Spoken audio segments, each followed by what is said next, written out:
నమస్తే, నేను మీ JK. Welcome to Hasa TV.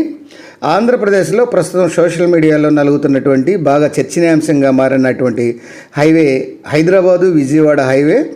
ఇది గొల్లపూడి వరకు విస్తరించాలని కూటమి ప్రభుత్వం సీఎం ముఖ్యమంత్రి నారా చంద్రబాబు నాయుడు అయితే కేంద్రానికి విజ్ఞప్తి చేయడం అయితే జరిగింది. అయితే ఇది ఎంతవరకు పరిమితం చేస్తారు, అనుమతి ఇస్తారు అనే అంశం ఇప్పుడు చర్చనీయాంశంగా మారింది. దానికి సంబంధించిన వివరాలను వీడియో ద్వారా తెలియజేస్తాను. వీడియో చివరి దాకా చూసి ఒక లైక్ ఇచ్చి మీ అభిప్రాయాన్ని కామెంట్ రూపంలో తెలియజేసి మా ఛానల్ని సబ్స్క్రైబ్ చేయండి ఫ్రెండ్స్.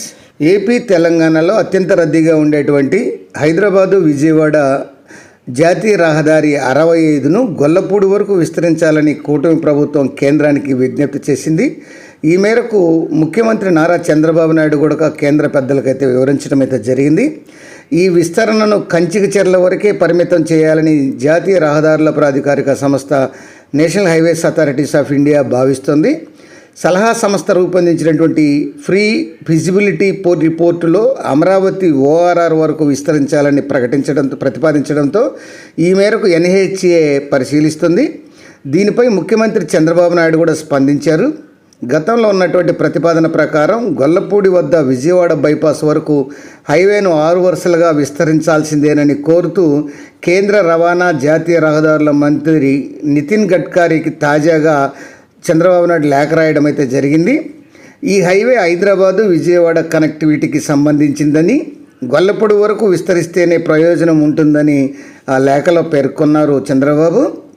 హైదరాబాద్ నుంచి మల్కాపూర్ వరకు 40 కిలోమీటర్లు 6 వరుసలుగా ఉంది.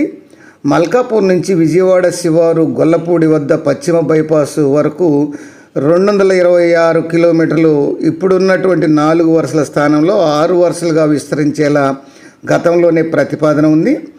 గత ఏడాది వరకు ఈ హైవే గుత్తేదారుడుగా ఉన్నటువంటి GMR సంస్థతో national highways authorities of India వివాదాలు నెలకొనడం, కోర్టు కేసుల కారణంగా విస్తరించలేదు. గత ఏడాది GMR సంస్థ కాంట్రాక్ట్ గడువు ముగియడంతో విస్తరణకు సిద్ధమయ్యారు.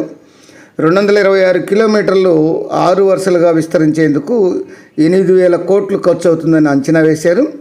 దీనికి DPR సిద్ధం చేస్తున్నారు. గొల్లపూడి వరకు కాకుండా Amaravati outer ring road cross అయ్యే వరకు కంచికచెర్ల వరకే విస్తరించేటువంటి ప్రతిపాదనను నేషనల్ హైవేస్ అథారిటీస్ ఆఫ్ అధికారులు తెర మీదుగా తీసుకొచ్చారు. దీనివల్ల మొత్తం 226 కిలోమీటర్ల బదులు 198 కిలోమీటర్లు మాత్రమే విస్తరిస్తారు. కంచికచెర్ల నుంచి గొల్లపూడి వరకు 28 కిలోమీటర్లు ఇప్పుడున్నటువంటి 4 వరుసలుగానే ఉంటుంది. దీనిపై NTR జిల్లా ప్రజాప్రతినిధుల అభ్యంతరం అయితే వ్యక్తం చేస్తున్నారు. NTR కలెక్టరేట్ వద్ద జరిగినటువంటి సమావేశంలో NHA అధికారులను ఈ నేతలైతే ప్రశ్నించారు. ఈ విషయం ముఖ్యమంత్రి చంద్రబాబు నాయుడు దృష్టికి వెళ్లడంతో ఆయన తాజాగా గడ్కరీకి లేఖ రాసి గొల్లపూడి వరకు 6 వరుసలు చేయాల్సిందేనని కోరారు. ఇక విజయవాడ మచిలీపట్నం బందరు ఈ హైవేని 4 నుంచి 6 వరుసలుగా విస్తరించే విషయంలో national highways authorities of India వింత వాదన తెర మీదకు తెచ్చింది. విజయవాడ బెంజ్ సర్కిల్ నుంచి మచిలీపట్నం వరకు 65 కిలోమీటర్లు ఉండగా ఇందులో కానూరు నుంచి మచిలీపట్నం వరకు 61 కిలోమీటర్ మేర విస్తరించేలా తొలుత ప్రతిపాదన అయితే ఉంది. అలాగే బెంజ్ సర్కిల్ నుంచి కానూరు వరకు ఎక్కువ భవనాలు ఉండడం, అక్కడ ఈ NHAకి సేకరించినటువంటి భూమి వెడల్పు 30 మీటర్లే ఉండడంతో ఈ రోడ్డు 4 కిలోమీటర్లు 6 వరుసలు చేయడం అనేది సాధ్యం కాదని తేల్చారు. కానూరు నుంచి RW ఈ 60 మీటర్ల మేరకు ఉంటుంది. దీంతో కానూరు నుంచి మచిలీపట్నం వరకు 60 కిలోమీటర్లు 6 వరుసలుగా విస్తరిస్తారని భావించారు.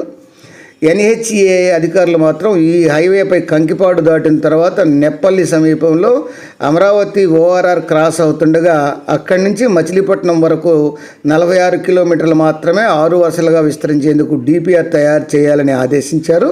అంటే కానూరు నుంచి నెప్పల్లి వరకు 4 వరుసలుగానే ఉంటుందనే అభిప్రాయం. ఇక విజయవాడ మచిలీపట్నం హైవే విషయంలో కూడా ఏపీ ముఖ్యమంత్రి నారా చంద్రబాబు నాయుడు కేంద్ర మంత్రి నితిన్ గడ్కరీకి మరొక లేఖ కూడా రాశారు. నెప్పల్లి సమీపంలో ఔటర్ రింగ్ రోడ్డు వద్ద నుంచి కాకుండా విజయవాడ నగర పరిధిలోని కానూరు నుంచి 6 వరుసలుగా విస్తరించాలని లేఖలో అయితే కోరారు. విజయవాడ నగర ట్రాఫిక్ను పెరుగుతుండడంతో నగరం కూడా వేగంగా విస్తరణ జరుగుతుండడంతో కానూరు నుంచి హైవే విస్తరణ చేపట్టాలని చూడాలని ఈ మేరకే డిపిఆర్ సిద్ధం చేయాలని ఆయన విజ్ఞప్తి చేసినట్లు కూటమి ప్రభుత్వం అధికారులు అయితే చెప్తున్నారు. అది ఫ్రెండ్స్, ఈ యొక్క హైదరాబాదు విజయవాడ నేషనల్ హైవేను గొల్లపూడి దాకా పొడిగించేటువంటి అంశం. మరొక అంశంతో మళ్ళీ మీ ముందు ఉంటాను ఫ్రెండ్స్. జై హింద్.